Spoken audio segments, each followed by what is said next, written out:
When you're working on a picture as minute and refined as this, which has also got very, very tiny damages, you have to work in an incredibly precise and controlled way. The painting has been cleaned. I'm now on the last stages of the retouching.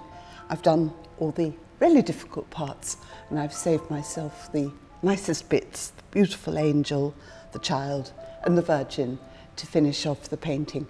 But it's been very, very demanding. We're now in December. I had hoped perhaps to have it ready for Christmas, but I've missed the deadline because it was a much more damaged picture.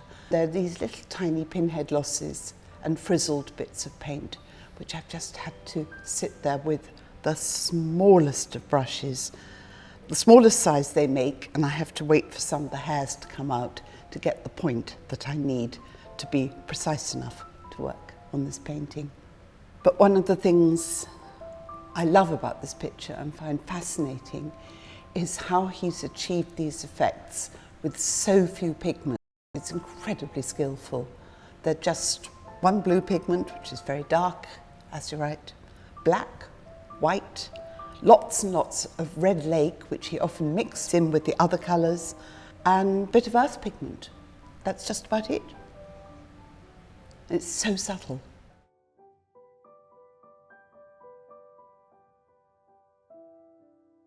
Our little nativity is now finished.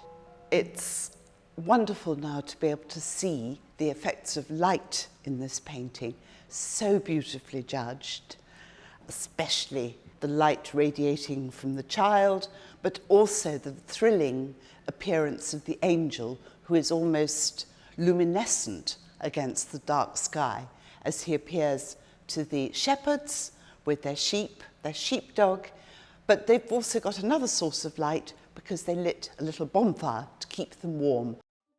All paintings, though, unfortunately, have a past history, and we as restorers have to deal with that. We can't reverse it. And in this case, we know that the painting is likely to have been damaged in a fire when it was in Berlin in the early 20th century. We very much hoped that it wasn't the case, but that is actually what the very thick varnish was disguising.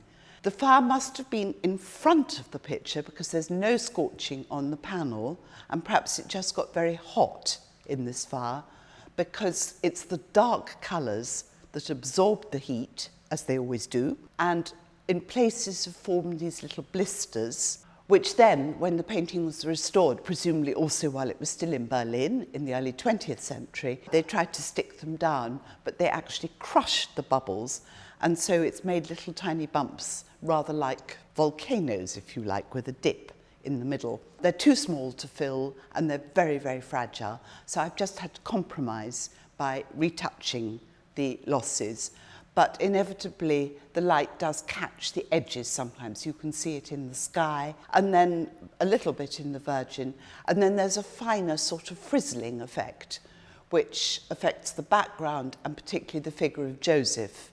When the light is right, and I hope it's going to be right in the galleries, it looks wonderful, but there is this sort of scattery effect that to us restorers is frustrating, but we live with these frustrations.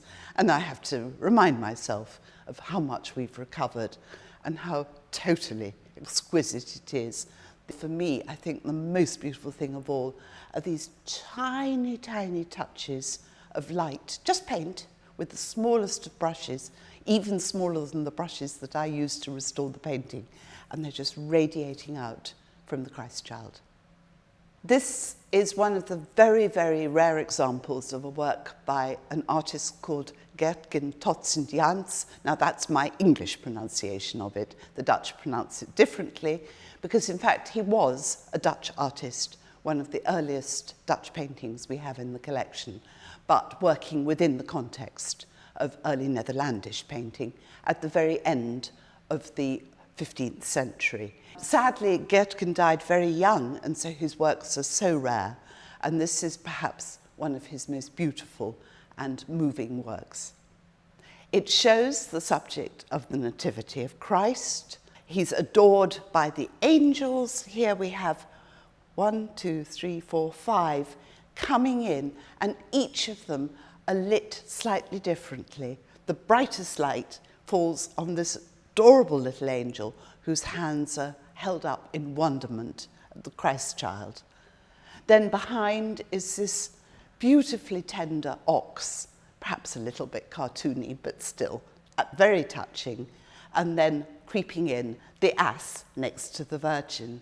The Virgin is unbelievably beautiful in her mood and pose. And then behind her, because I'm afraid he's not so important in the story, is Joseph. The painting was cut, the wood of the panel was cut down, we don't know when, a long time ago, so there should be a bit more of Joseph. And then beyond, in the distance, the episode of when the angels came to announce the birth of Christ to the shepherds. The shepherds were watching their flocks at night, as in the carol, and then this astonishing angel appears, painted in white against the deep blue of the night sky, and it's almost luminous, the effect. He even has little tiny features. He's got eyes and a nose and a mouth. That's the miniaturist quality of this artist.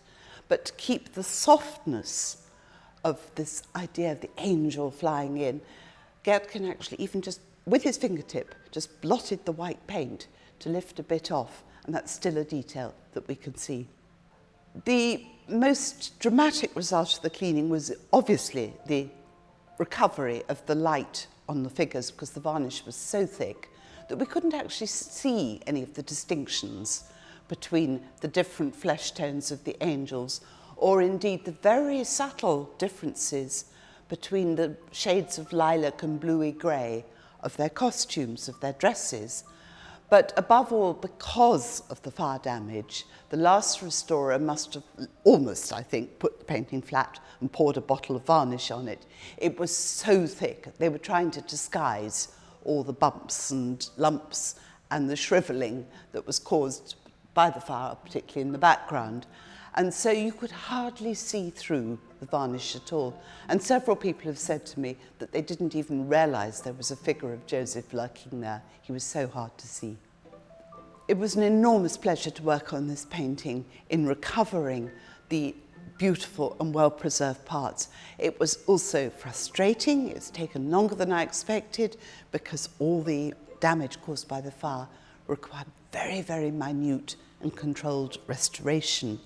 But in the end, the result is so beautiful, and I'm looking forward to the painting going back on display so that the public can enjoy it.